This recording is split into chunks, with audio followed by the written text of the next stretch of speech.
Suami mencuri kartu ATM-ku untuk ibu mertuaku yang serakah. Dia berkata, habiskan saja bu semuanya. Istriku itu bodoh, dia gak akan tahu. Detik itu juga aku langsung melakukan rencanaku. Sebelum ceritanya dimulai, silakan tulis di kolom komentar dari daerah mana saja teman-teman yang menonton cerita ini. Dan jangan lupa like dan subscribe, agar channel Cerita Ar bisa terus berkembang dan mempersembahkan cerita yang terbaik. Mentari pagi menembus celah jendela rumah kecil di gang sempit kawasan pinggiran kota Bekasi. Dinda membuka matanya perlahan. Wajahnya masih terlihat lelah, namun senyum tetap mengembang di bibirnya. Setiap pagi baginya selalu dimulai dengan doa dan niat untuk bersyukur, seberapa berat pun hidup yang dijalaninya.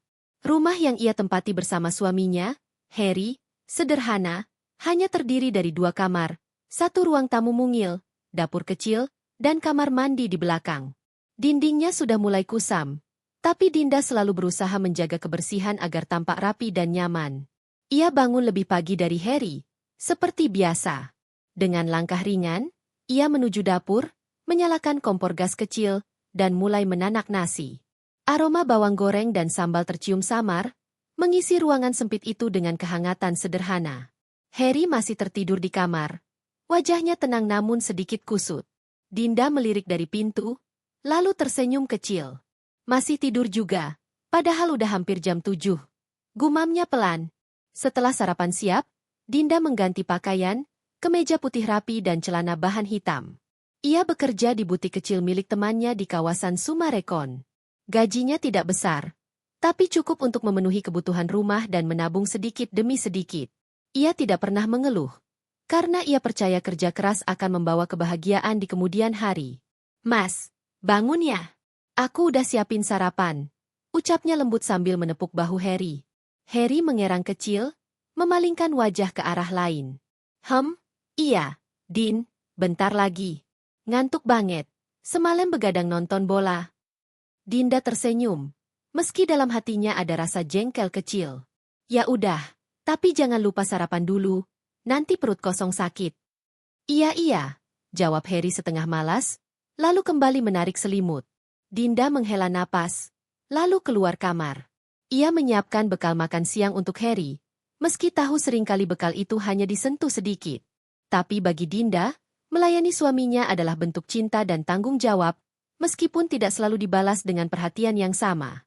Setelah memastikan semua beres, Dinda mengecek dompetnya. Di dalamnya terselip kartu ATM yang selama ini ia jaga baik-baik. Itu hasil tabungan selama 3 tahun bekerja tanpa henti.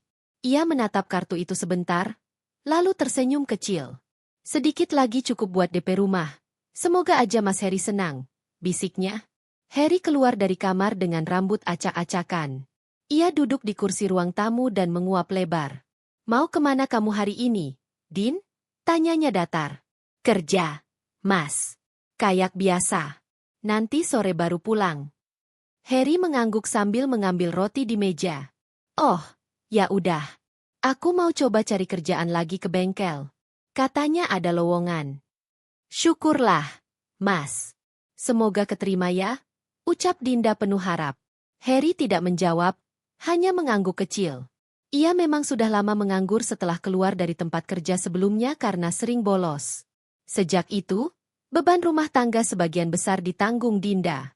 Tapi Dinda tidak pernah mengungkitnya, karena ia masih percaya bahwa suatu hari Heri akan berubah dan menjadi suami yang lebih bertanggung jawab. Sekitar pukul 8 pagi, Dinda pamit berangkat kerja. Mas, aku berangkat dulu ya. Jangan lupa kunci pintu kalau keluar.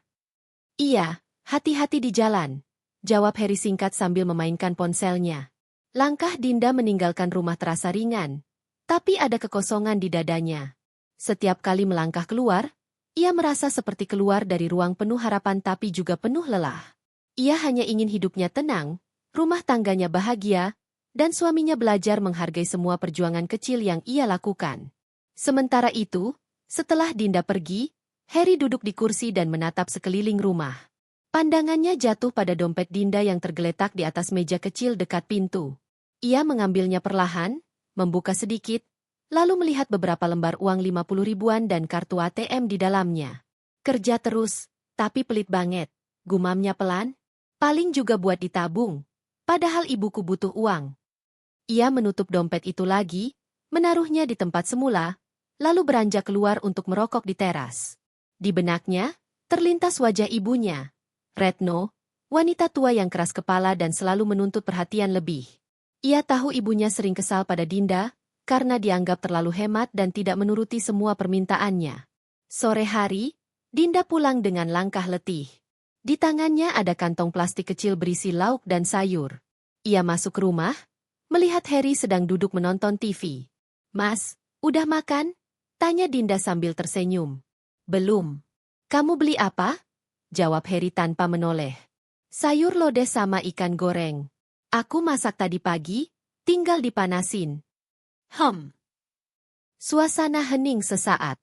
Dinda menaruh tasnya, lalu mulai menyiapkan makan malam. Ia tidak sadar bahwa Harry diam-diam menatapnya. Bukan karena rasa sayang, tapi karena rasa tidak nyaman. Harry tahu ia bergantung pada Dinda, tapi gengsinya terlalu tinggi untuk mengakui hal itu. Malamnya, setelah semua beres, Dinda duduk di ranjang dan menatap buku catatan keuangannya. "Bulan ini lumayan, masih bisa nabung 150.000, katanya pelan sambil tersenyum. Ia mencatat setiap pengeluaran kecil dengan teliti. Listrik, air, beras, ongkos, dan sedikit uang untuk mertua setiap minggu. Ia tahu Retno tidak pernah puas, tapi tetap memberinya. Karena bagaimanapun Retno adalah ibu suaminya. Kalau ibu senang, Mas juga pasti tenang, pikirnya dalam hati. Ia tidak tahu bahwa justru dari situlah nanti awal penderitaannya dimulai. Harry yang berbaring di sebelahnya hanya diam, pura-pura tidur. Dalam hatinya muncul pikiran aneh. Dinda ini terlalu percaya. Semua uangnya dia yang pegang. Coba aja aku tahu pinnya. Ia memejamkan mata, tapi pikirannya tetap gelisah. Dan malam itu, rumah kecil mereka terasa begitu tenang di luar. Namun perlahan, tanpa Dinda sadari, badai besar mulai tumbuh dari dalam rumah tangganya sendiri. Minggu pagi yang seharusnya menjadi hari istirahat bagi kebanyakan orang, bagi Dinda justru menjadi hari paling melelahkan. Sejak matahari baru menampakkan sinarnya, ia sudah sibuk membersihkan rumah, mencuci pakaian, dan menyiapkan sarapan. Sementara Harry, suaminya, masih terlelap di kasur, bahkan tidak bergeming sedikitpun ketika suara panci beradu terdengar dari dapur. Dinda hanya menggeleng pelan. Ia sudah terbiasa dengan sikap suaminya yang seperti itu. "Ya sudahlah," bisiknya sambil tersenyum hambar, mencoba menenangkan hatinya sendiri. Sekitar pukul 9 pagi, suara langkah kaki terdengar dari depan rumah. Pintu diketuk dengan keras, disusul suara wanita paruh baya yang lantang. Dinda, ini ibu, bukain pintunya." Dinda segera mengelap tangannya yang basah dan bergegas membuka pintu. Di hadapannya berdiri seorang wanita berusia sekitar 60-an tahun, mengenakan daster bunga warna cerah dan wajahnya dipenuhi raut tak sabar. "Itulah Retno, ibu mertua Dinda." "Iya, Bu. Masuk, silakan." Dinda mempersilakan dengan sopan, meski hatinya mendadak terasa berat. Retno melangkah masuk tanpa basa-basi, langsung duduk di kursi ruang tamu dan memandang sekeliling. "Masih kayak gini aja ya rumahmu, Din? Gak ada perubahan. Udah lama nikah, tapi rumah masih sempit begini." Nada bicaranya terdengar tajam, seperti biasa. Dinda menunduk sopan. "Iya, Bu. Kami masih nabung sedikit demi sedikit. Rencananya nanti mau renovasi bagian dapur." "Renovasi? Nabung?" Retno tertawa sinis. "Lah uangmu aja dikit, kerja di toko kecil begitu. Gaji segitu mau nabung berapa tahun? Jangan mimpi tinggi, Din." Ucapan itu menusuk hati Dinda, tapi ia hanya tersenyum. "Iya, Bu. Namanya juga usaha pelan-pelan." Harry keluar dari kamar sambil menguap. "Loh, Bu, datang gak bilang-bilang dulu?" ucapnya sambil duduk di samping ibunya. "Ya ngapain bilang-bilang, Wong mau nengok anak sendiri kok," jawab Retno cepat. "Lagi pula, ibu pengen lihat kalian berdua. Sekalian mau minta tolong dikit."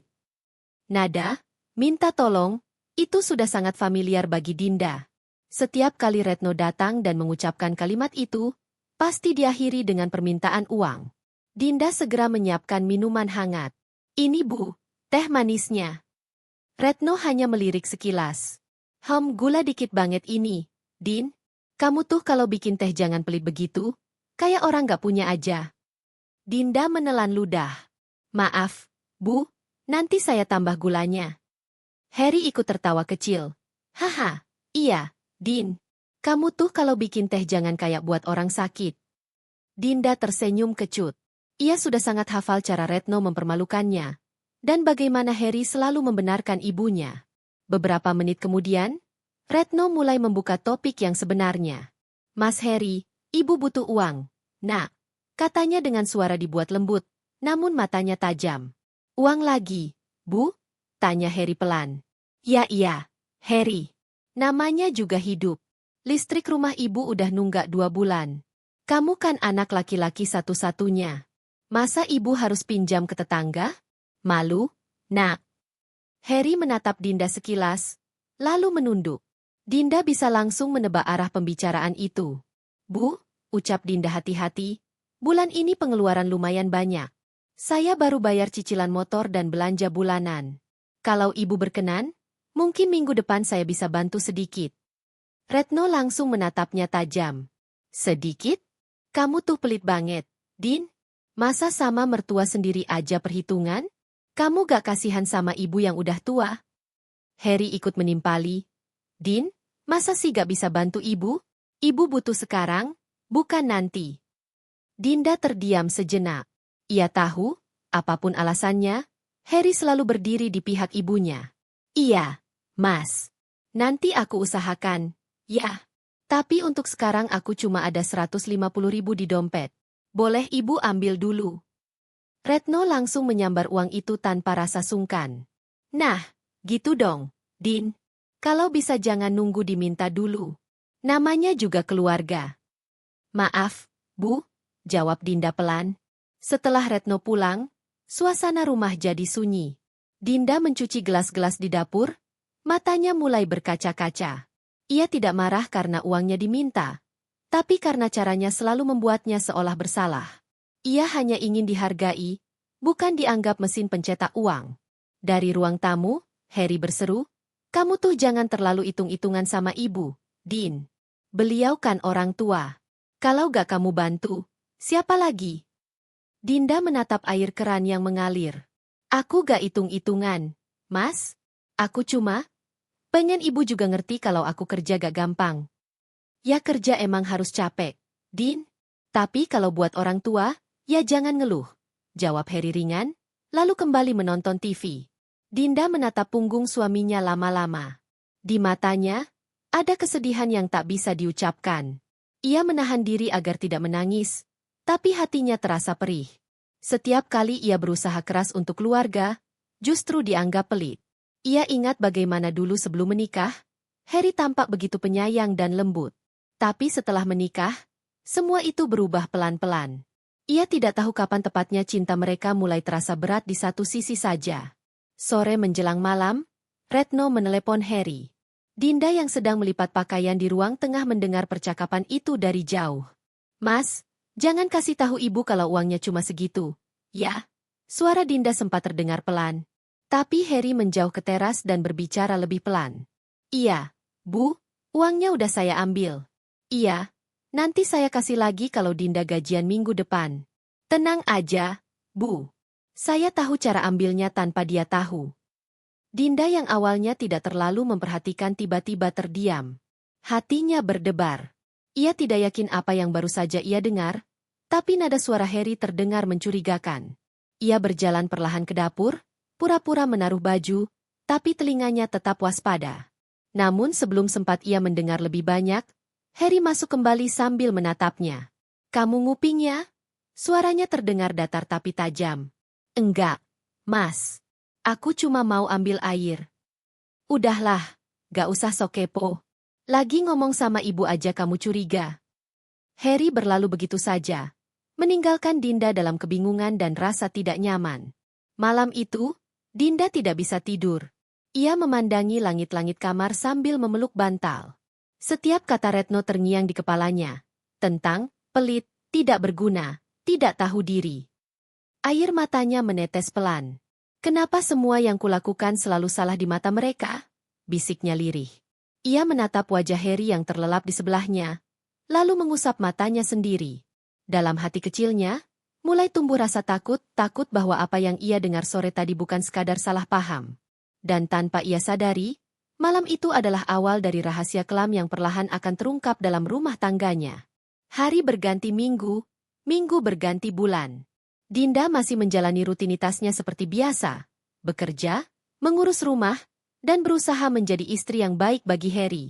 Namun, ada sesuatu yang berbeda dalam dirinya. Sejak percakapan Harry dan Retno waktu itu, Dinda sering merasa gelisah tanpa sebab. Ada perasaan tidak enak yang mengganggu setiap kali ia membuka dompet atau mengecek saldo di ATM. Pagi itu, setelah menerima gaji bulanannya, Dinda menyempatkan diri mampir ke ATM di dekat tempat kerja. Ia tersenyum kecil saat melihat nominal di layar. Alhamdulillah, akhirnya gajian juga. Gumamnya pelan. Ia menarik sebagian uang untuk belanja bulanan dan menabung sisanya, seperti kebiasaannya selama ini. Namun, seminggu kemudian, ketika ia kembali mengecek saldo, hatinya mendadak bergetar. Nominal yang tertera berkurang hampir 1 juta rupiah. Padahal, ia merasa belum melakukan transaksi apapun selain membeli kebutuhan rumah. Loh, kok segini? Bisiknya heran. Ia mencoba menghitung ulang dalam hati. Semua pengeluaran tercatat di buku kecilnya. Tidak ada yang aneh. Tapi saldo itu jelas berkurang. Sepulang kerja, Dinda mencoba bertanya pada Harry yang tengah duduk di ruang tamu, menonton TV dengan santai. Mas, kamu sempat ambil uang di ATM aku gak? Tanyanya hati-hati. Harry menatapnya sekilas, lalu mengernyit.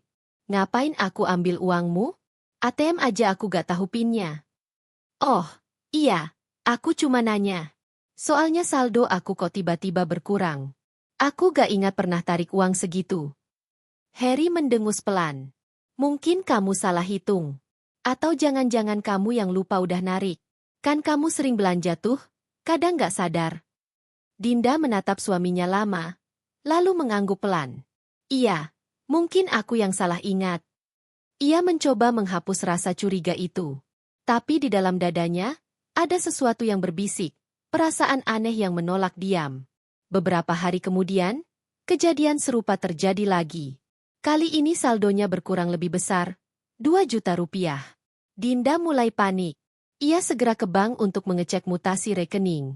Ini transaksinya tanggal sekian, Bu, kata pegawai bank ramah itu sambil menunjukkan layar komputer. Penarikan tunai dilakukan di ATM Jalan Melati. Dinda mengernyit. Ia tidak pernah ke sana. Lokasi itu dekat dengan rumah ibu mertuanya, Retno. Ia menatap layar itu lama sekali, jantungnya berdegup semakin cepat. ATM Jalan Melati, bisiknya, seolah mengulang kata itu untuk meyakinkan diri. Setelah keluar dari bank, Dinda menatap kartu ATM di tangannya. Tapi ini selalu aku simpan di dompet. Gak pernah aku kasih siapapun, ujarnya lirih. Ia mencoba mengingat. Mungkin Harry pernah meminjam dompet? Atau saat ia mandi, dompet itu sempat tergeletak di meja ruang tamu? Sore harinya, ketika Dinda pulang kerja, suasana rumah tampak tenang. Harry sedang bermain ponsel di ruang tamu, sementara televisi menyala menampilkan acara komedi. Mas, panggil Dinda pelan sambil menaruh tas. Aku tadi ke bank.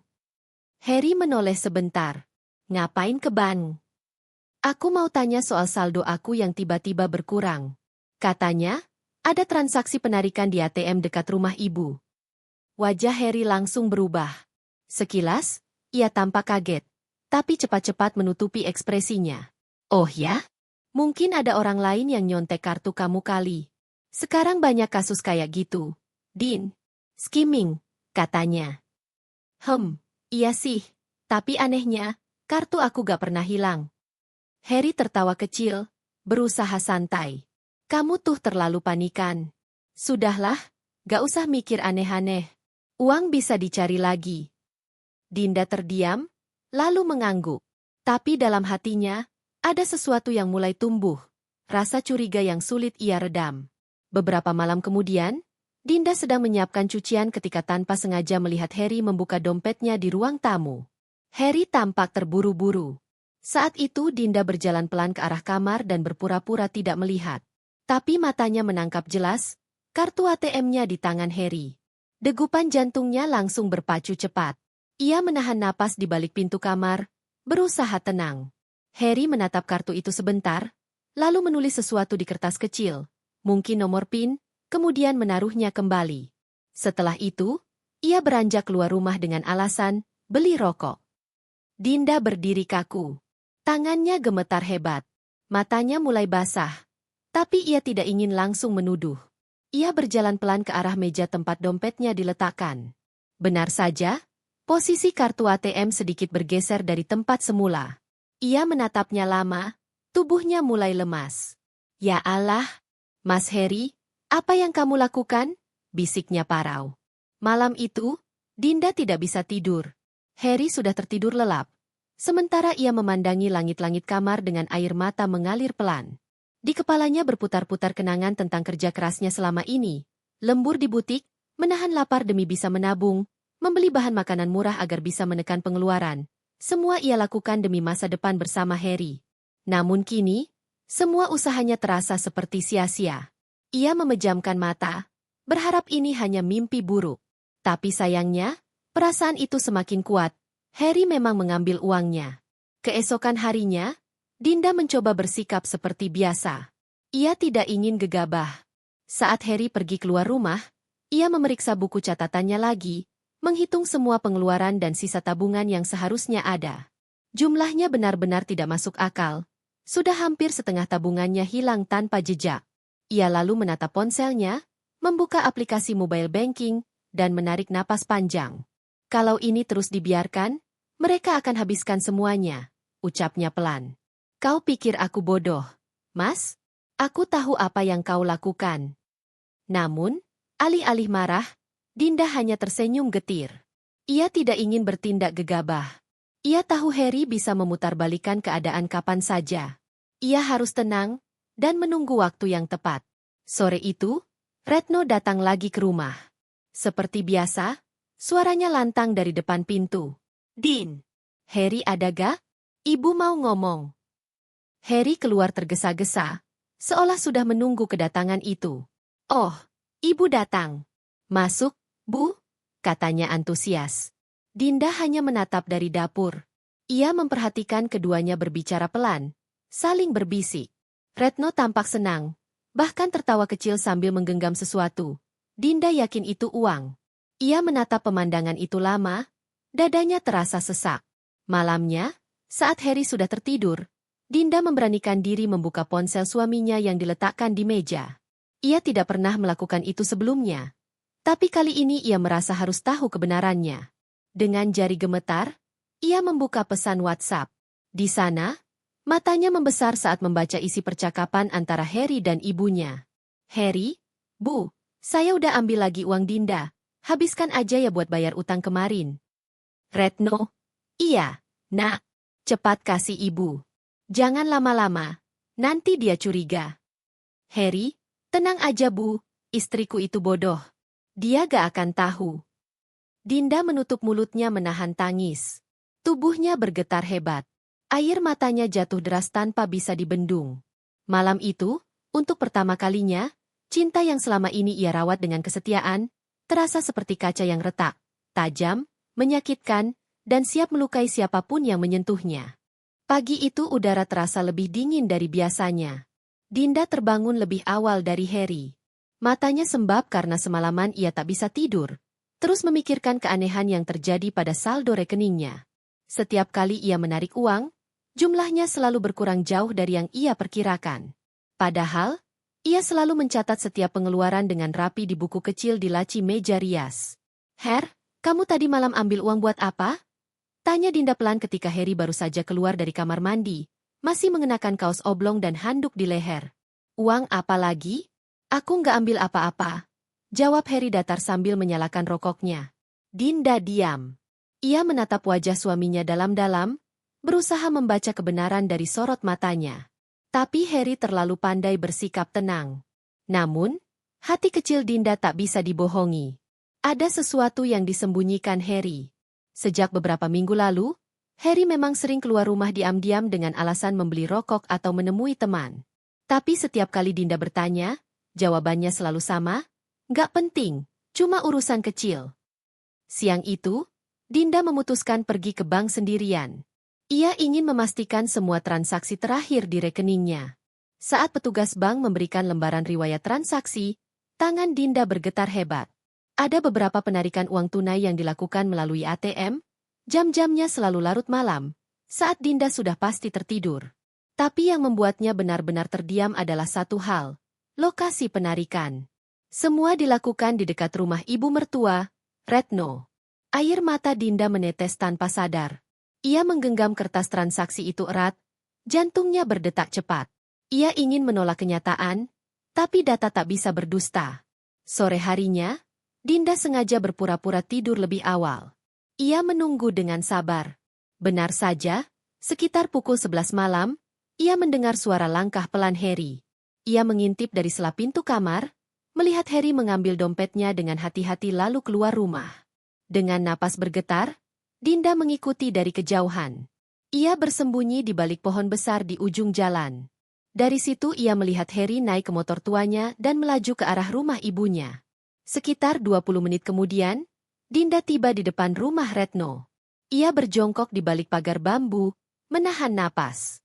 Dari jendela yang tak tertutup rapat, ia mendengar suara yang membuat jantungnya hampir berhenti. "Ini, Bu," suara Harry terdengar pelan tapi jelas. "Ambil aja semuanya.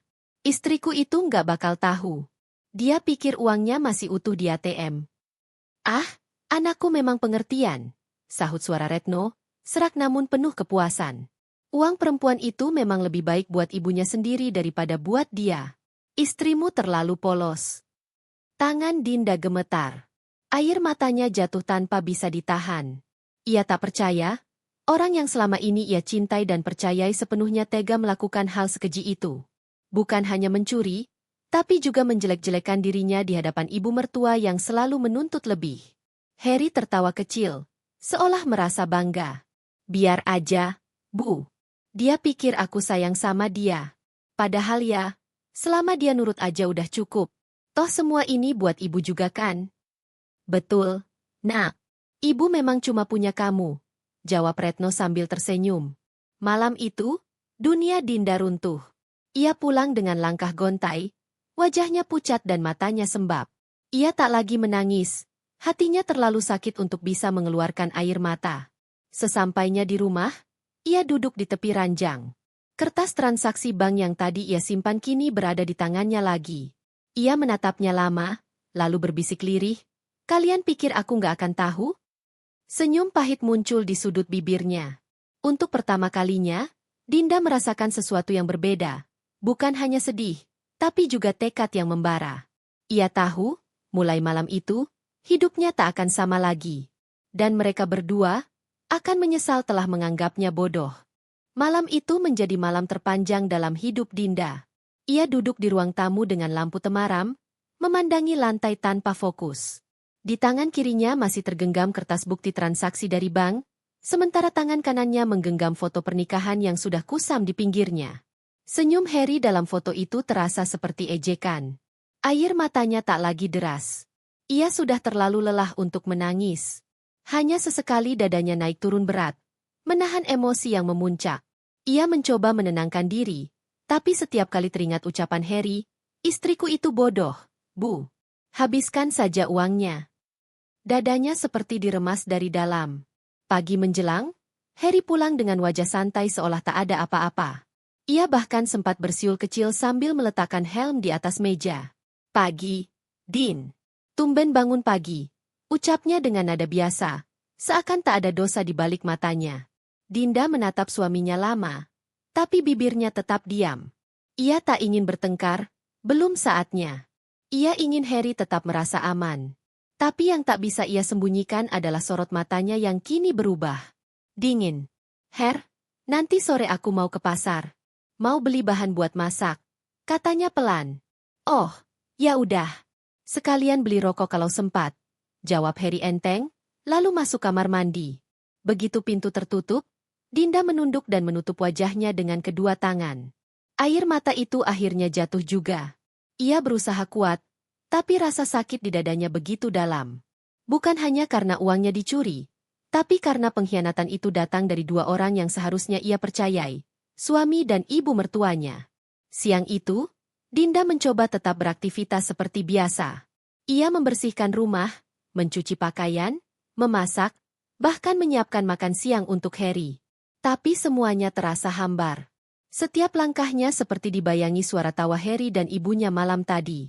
Saat Harry makan, Dinda hanya menatap diam.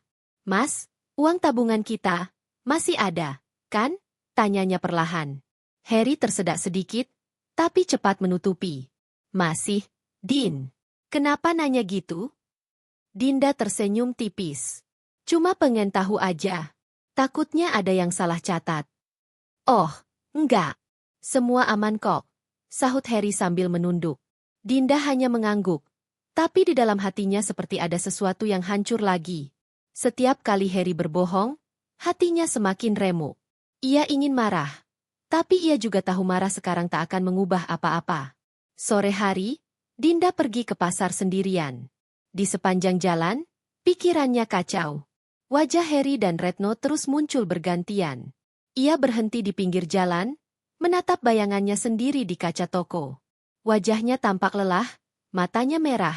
Tapi di balik itu ada sesuatu yang perlahan tumbuh, ketegasan. "Cukup sudah," gumamnya pelan. "Aku nggak akan diam lagi." Malamnya, Dinda kembali ke rumah dalam diam. Harry sudah tertidur di ruang tamu sambil memeluk ponselnya.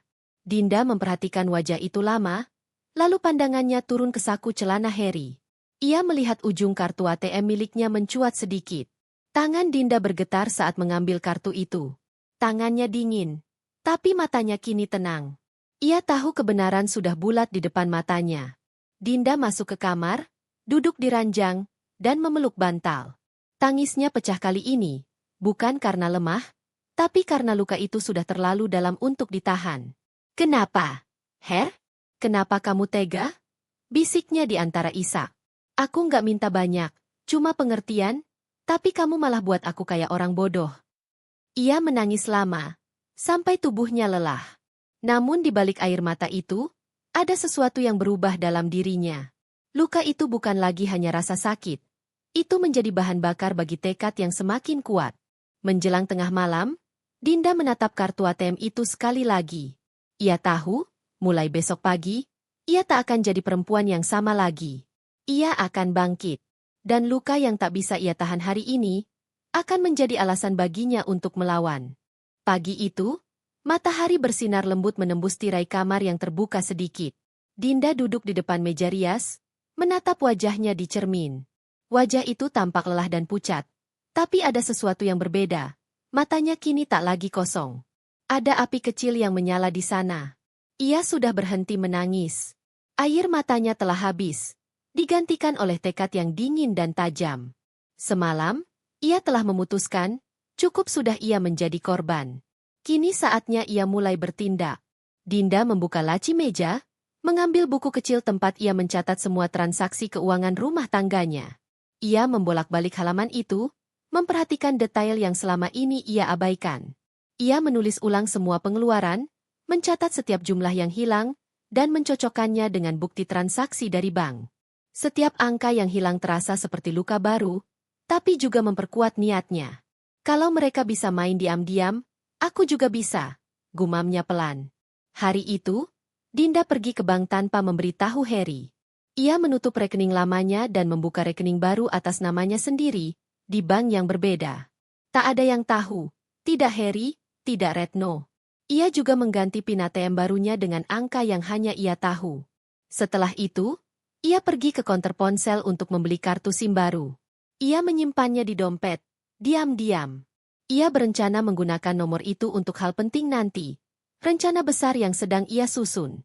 Beberapa hari berikutnya, Dinda tetap bersikap biasa di depan Harry. Ia masih memasak, membersihkan rumah, bahkan menyiapkan kopi seperti biasa. Namun, di balik senyumnya yang tenang, pikirannya bekerja keras. Ia memperhatikan setiap gerak-gerik suaminya, setiap panggilan telepon, dan setiap kali Harry keluar rumah malam-malam. Suatu malam, saat Harry mandi, Dinda memanfaatkan kesempatan itu untuk memeriksa ponselnya. Dengan hati-hati, ia membuka pesan di WhatsApp. Jantungnya berdegup cepat ketika menemukan nama Ibu Retno di deretan chat paling atas. Ia mengetuknya. Hampir semua isi pesan membuat darahnya mendidih. Harry, Bu, uang kemarin udah diambil. Masih mau saya tambahin lagi minggu depan? Retno, iya, Nak. Ibu udah pakai buat beli gelang. Istrimu itu masih punya tabungan kan? Ambil aja lagi.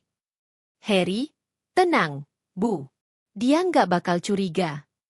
Dinda menutup ponsel itu dengan tangan bergetar. Tapi kali ini, bukan karena takut atau sedih, melainkan karena amarah yang begitu tenang. Baik, Harry, baik, Bu Retno, bisiknya lirih. Kalian pikir aku bodoh. Tapi kalian lupa, aku juga bisa lebih dari kalian.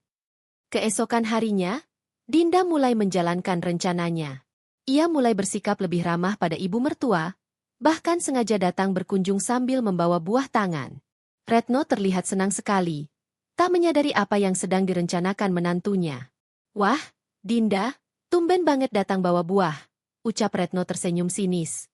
Ada angin apa nih? Dinda tersenyum lembut. Saya cuma kangen, Bu. Lagi pula saya mau bantu ibu bersih-bersih rumah. Kasihan ibu sendirian. Retno tertawa kecil. Kamu memang baik, meski kadang suka lamban. Dinda hanya tersenyum dan menunduk. Tapi dalam hatinya ia berkata, lamban bukan berarti bodoh, Bu. Aku hanya sabar. Dan kesabaranku hampir habis. Sore itu, saat Retno sedang mandi, Dinda menyelinap ke kamar ibu mertua itu. Ia melihat lemari kayu tua terbuka sedikit, dan di dalamnya terlihat beberapa barang baru, gelang emas, tas mahal, dan sepatu yang jelas bukan milik orang sederhana. Semua itu mungkin hasil dari uangnya sendiri. Dinda memotret semuanya diam-diam. Bukti itu ia simpan rapi dalam folder khusus di ponselnya yang baru. Ia tahu bukti ini akan sangat berguna nanti. Beberapa hari kemudian, ia mulai mencatat dan mengumpulkan semua data. Pesan, bukti transaksi, foto barang, hingga catatan waktu Harry keluar malam. Setiap malam, setelah Harry tidur, Dinda duduk di meja kecil dan menulis semua hal itu di buku harian. Aku akan buat kalian berdua saling bertengkar, saling curiga, dan saling menjatuhkan, gumamnya dingin. Kalian akan merasakan bagaimana rasanya dikhianati. Malam itu, Dinda menatap foto pernikahannya lagi. Tapi kali ini ia tak menangis. Ia menatapnya dengan senyum samar. Terima kasih, Harry, karena sudah mengajariku cara membalas dengan tenang. Ia menutup lampu, berbaring, dan membiarkan pikirannya bekerja menyusun langkah berikutnya. Semua sudah mulai terbentuk di kepalanya. Langkah demi langkah untuk membuat mereka jera dan menyesal. Dan malam itu, Dinda tahu satu hal pasti. Balasannya tidak akan dilakukan dengan kemarahan, tapi dengan kecerdikan. Karena kadang, diam dan senyum bisa menjadi senjata paling mematikan. Hari-hari berikutnya terasa seperti ujian bagi Dinda. Ia harus menahan diri untuk tetap tersenyum di depan Harry. Padahal di dalam hatinya ada badai yang belum reda. Ia harus berpura-pura tidak tahu apapun. Bahkan ketika Harry masih berani mengambil uang dari dompetnya. Namun kini Dinda tak lagi gegabah. Ia telah menyiapkan jebakan halus, rencana yang ia bangun dengan hati-hati agar semua kebenaran terbuka di waktu yang tepat.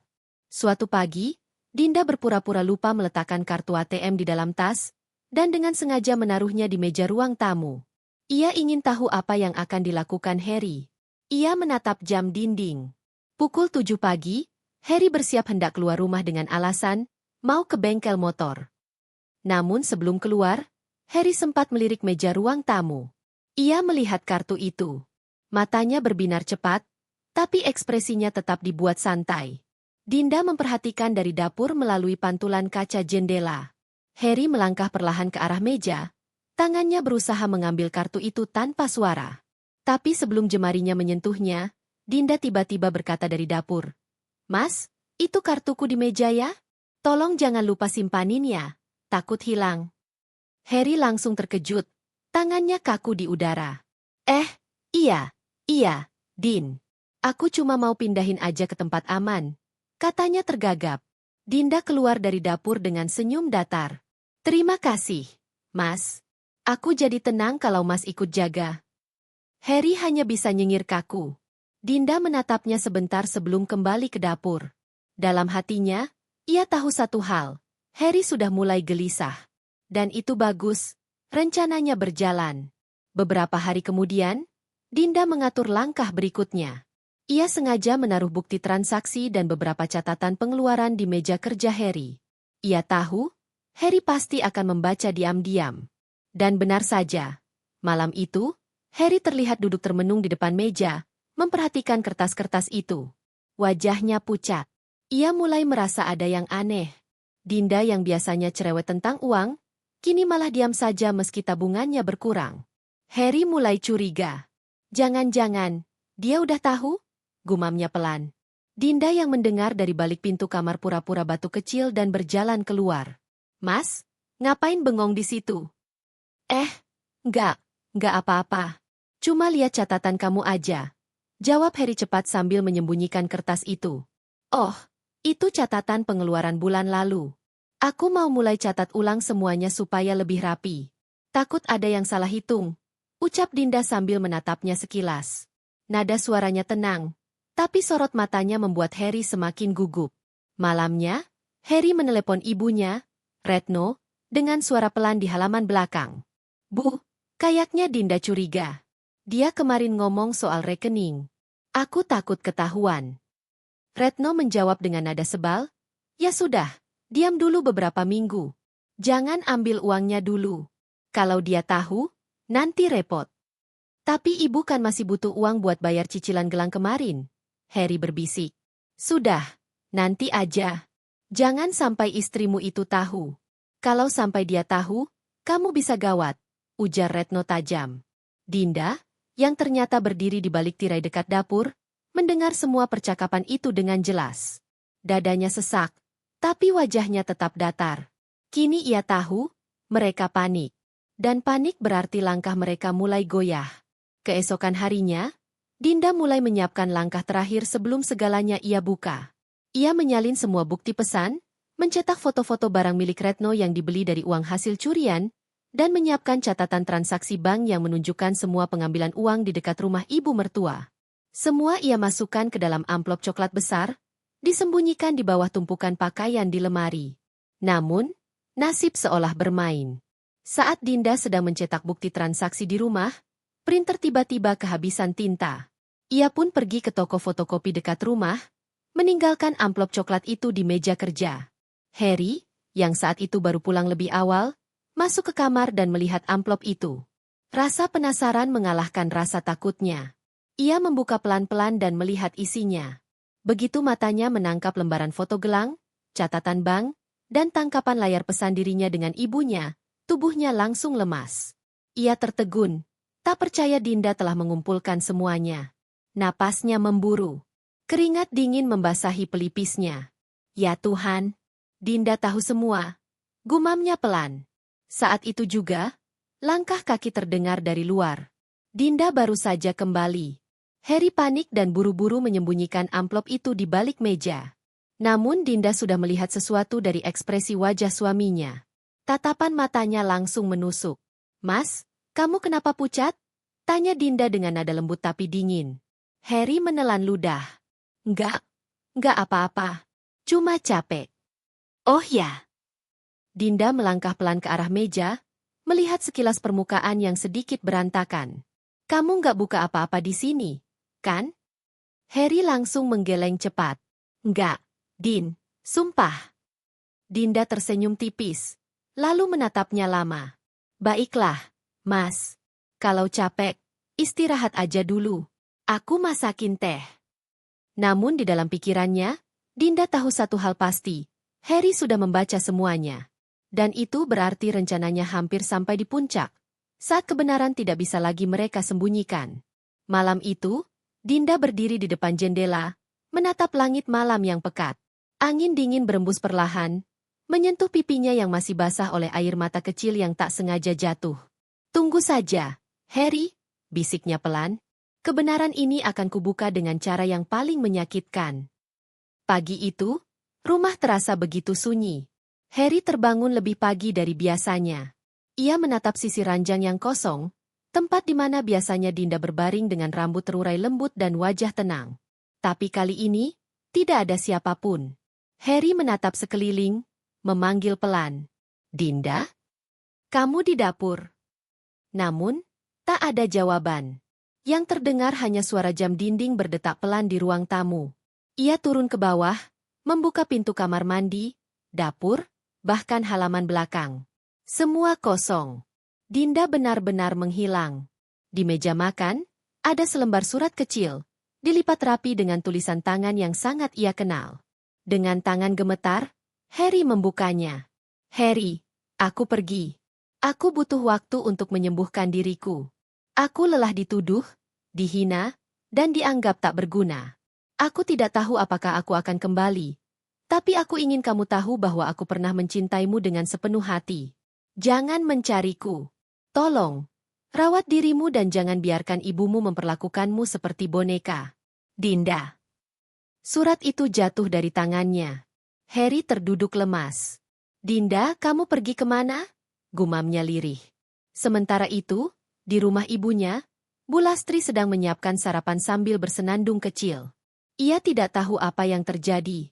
Namun, saat Harry datang tergesa-gesa, wajahnya tegang dan matanya merah, Bu Lastri langsung bertanya. Loh, kamu kenapa?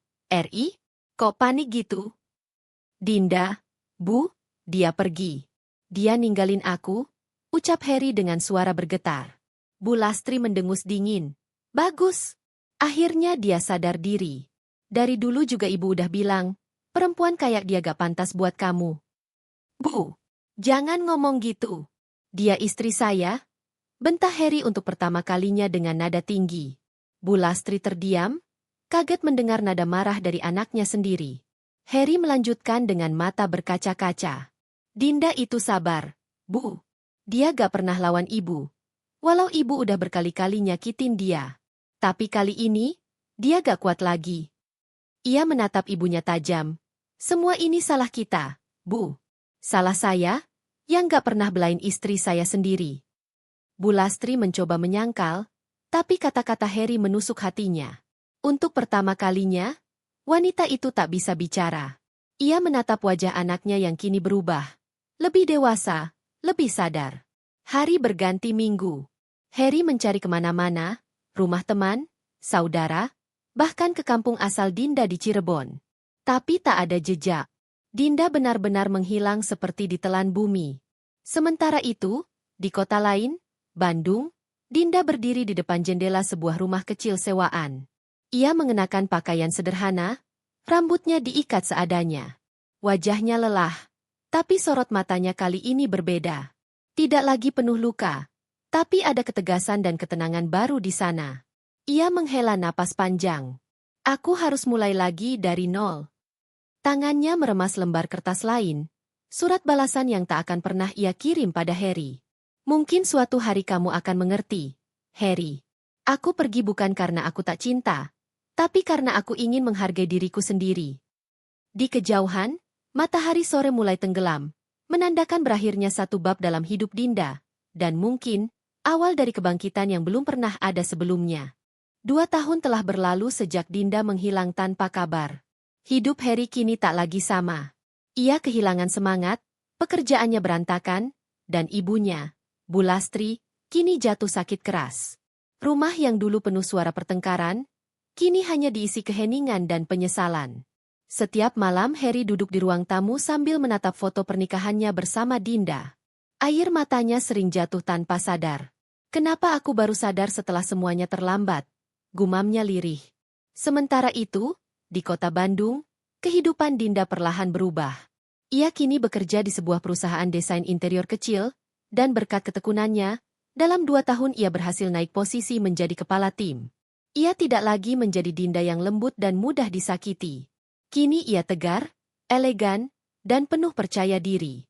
Suatu hari, perusahaan tempat Dinda bekerja mendapat proyek besar, merenovasi kantor cabang dari perusahaan yang baru saja diambil alih investor baru. Saat Dinda membuka berkas proyek, matanya membesar. Nama perusahaan itu membuat hatinya berhenti berdetak sejenak. PT Maju Jaya Sentosa, milik keluarga Harry. Tangannya bergetar halus, tapi bibirnya justru membentuk senyum kecil. Waktu benar-benar berputar. Ya, bisiknya. Beberapa minggu kemudian, Dinda datang ke Jakarta bersama timnya untuk meninjau lokasi. Kantor itu kini tampak tak terurus. Banyak karyawan yang keluar, dan suasana suram terasa di seluruh ruangan. "Selamat pagi, Ibu Dinda," sambut salah satu staf dengan sopan. Pak Heri sedang menunggu di ruang rapat. Nama itu membuat jantungnya berdetak cepat. Ia menarik napas panjang, menenangkan diri, lalu melangkah masuk. Begitu pintu terbuka, Heri yang sedang duduk di meja rapat menoleh. Pandangannya langsung membeku. "Dinda?" Suaranya serak, nyaris tak percaya. Dinda berdiri tegak, menatapnya dengan mata tenang. Ia kini tampak berbeda. Rambutnya tertata rapi, penampilannya profesional, dan sorot matanya penuh wibawa. "Selamat pagi, Pak Heri. Saya yang akan memimpin proyek renovasi kantor Anda." Suasana di ruangan itu seketika beku. Hanya suara jam dinding yang terdengar. Heri menatapnya lama, tak mampu berkata-kata. "Dinda, ini benar kamu?" Tanyanya pelan, hampir seperti mimpi. Dinda tersenyum tipis. "Tentu saja. Dunia sempit, ya?" Jawabnya tenang, meski di dalam dadanya, perasaannya campur aduk antara marah, rindu, dan lega. Heri mencoba mendekat, tapi Dinda mengangkat tangannya. "Kita di sini untuk urusan pekerjaan, Pak Heri. Tolong profesional." Heri terdiam. Tatapan Dinda kini jauh berbeda dari dulu. Tidak ada lagi kelemahan di sana. Hanya ketegasan yang membuatnya merasa kecil. Selama beberapa hari proyek berjalan, Heri tak bisa menahan diri untuk memperhatikan Dinda diam-diam. Ia melihat bagaimana Dinda memimpin tim dengan percaya diri, disegani semua orang, bahkan direktur baru perusahaan memujinya atas hasil kerjanya. Suatu malam, Heri mencoba memberanikan diri menghampiri Dinda di parkiran kantor. "Dinda, aku mohon, dengarkan aku sebentar," katanya dengan nada memelas. Dinda berhenti, menatapnya dingin. "Ada apa lagi, Heri?" "Aku tahu aku salah. Aku hancurin kamu. Aku biarkan ibu nyakitin kamu. Tapi selama kamu pergi, aku sadar betapa berharganya kamu. Aku nyesel, Din. Aku nyesel banget." Dinda menatapnya lama. "Penyesalanmu gak akan ubah apapun, Heri. Aku sudah mati berkali-kali karena luka yang kamu dan ibumu buat. Sekarang, biarkan aku hidup dengan caraku." Ia melangkah pergi tanpa menoleh. Heri terdiam, menatap punggung Dinda yang menjauh. Wanita yang dulu ia remehkan, kini justru berdiri jauh lebih tinggi darinya. Dan seolah tak cukup, beberapa bulan kemudian, kabar datang bahwa perusahaan Heri bangkrut total akibat korupsi rekan bisnisnya. Sementara itu, Dinda justru diangkat menjadi mitra resmi perusahaan baru yang sukses besar di Jakarta. Segalanya kini benar-benar terbalik. Yang dulu direndahkan, kini berdiri di puncak. Yang dulu menindas, kini memohon belas kasihan. Dan Dinda hanya bisa tersenyum kecil sambil menatap langit malam dari balkon apartemennya. "Terima kasih, waktu, karena akhirnya aku bisa berdiri tanpa harus membenci." Hujan turun deras malam itu, membasahi halaman rumah sakit tempat Bu Lastri dirawat. Tubuhnya lemah, wajahnya pucat, dan sesekali ia batuk sambil menahan nyeri di dada. Heri duduk di samping ranjang ibunya, memegang tangan yang dulu begitu keras dan dingin terhadap Dinda. Kini, tangan itu gemetar, kurus, dan kehilangan kekuatannya. "Heri," suara Bu Lastri serak. "Ibu, ingin ketemu Dinda." Heri menunduk. Kalimat itu seperti beban berat yang menghantam dadanya. "Ibu yakin dia masih mau ketemu kita?" tanyanya lirih. Bu Lastri mengangguk pelan, air matanya menetes. "Ibu sudah terlalu banyak salah. Ibu mau minta maaf. Sebelum semuanya terlambat." Beberapa jam kemudian, di apartemennya yang hangat dan modern, Dinda sedang menyelesaikan laporan proyek terakhirnya. Pikirannya masih dipenuhi bayangan pertemuannya dengan Heri. Setiap kali melihat wajah pria itu, luka lama yang berusaha ia sembuhkan perlahan terbuka kembali. Tiba-tiba, ponselnya bergetar. Sebuah pesan masuk dari nomor tak dikenal. "Bu Dinda, saya dari Rumah Sakit Harapan Sejati. Mohon maaf mengganggu. Ibu Lastri ingin sekali bertemu dengan Anda. Keadaannya memburuk." Dinda menatap layar itu lama. Tangannya bergetar halus. Nama itu, Bu Lastri, membuat perutnya serasa mengeras. Selama ini, Ia berusaha melupakan semua luka dan rasa sakit, tapi kini masa lalu seakan menariknya kembali. Setelah lama diam, ia menutup laptop dan berdiri. Hidup memang suka bercanda. Gumamnya lirih.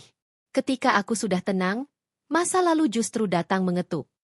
Malam itu, Dinda akhirnya memutuskan pergi. Di luar, hujan belum berhenti. Lampu jalan memantulkan cahaya ke aspal yang basah. Ia melangkah perlahan menuju ruang rawat, langkahnya berat tapi tegas. Ketika pintu dibuka, Harry menoleh. Wajahnya penuh lelah dan sesal. "Dinda," katanya pelan, seolah tak percaya wanita yang selama 2 tahun ia cari kini benar-benar berdiri di hadapannya. Dinda hanya menatap tanpa ekspresi. "Bagaimana keadaan ibu?" tanyanya datar. Harry menunduk. "Parah. Dokter bilang dia mungkin gak punya banyak waktu lagi." Dinda menatap tubuh lemah Bulastri di ranjang. Perempuan itu tampak tak berdaya. Jauh dari sosok angku yang dulu selalu menatapnya dengan kebencian. Kini, Bulastri membuka mata perlahan. Dan begitu melihat Dinda, air matanya langsung mengalir. "Dinda?" Suaranya lirih, nyaris tak terdengar. "Maafkan ibu. Maafkan ibu yang dulu buta karena ego dan kebencian." Dinda diam lama. Perasaannya bercampur, marah, iba, tapi juga lega karena akhirnya mendengar kata yang dulu tak pernah keluar dari mulut wanita itu.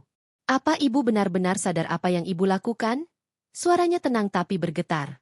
"Ibu bukan cuma menyakiti aku, tapi juga menghancurkan rumah tangga anak ibu sendiri." Bulastri menutup wajahnya dengan tangan gemetar.